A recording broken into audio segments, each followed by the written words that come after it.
যেই হুজুর ঈদে মিলাদুন্নবী পালন করতেছে ও কিন্তু ওই নিজের আব্বার জন্মদিন পালন করে না। এটা মজার ব্যাপার, ও নিজের মেয়ের জন্মদিন পালন করে না। ইমাম সাহেবকে বলেন যে আপনার মেয়ের বয়স বলে 1 বছর হয়ে গেল, তা আমাদের তো কেক কাটি খাওয়ালেন না, একটু মিলাদ দিলেন না। তো কয় যে না না না না, জন্মদিন পালন করা ইসলামে ঠিক না। এই যদি তোমার মেয়ের ব্যাপারে হয়, তোমার বাপের ব্যাপারে যদি ঘটনা এইটা হয়, তাহলে পৃথিবীর শ্রেষ্ঠ মানুষ মুহাম্মদ সাল্লাল্লাহু আলাইহি ওয়াসাল্লাম তার ব্যাপারে তুমি জন্মদিন পালন করলে কিভাবে?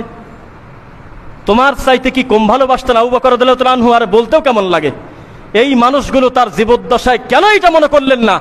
আর শোনেন, জন্মদিন একটা খুশির প্রকাশ না দুঃখের প্রকাশ বলেন দেখি? অবশ্যই আনন্দের প্রকাশ।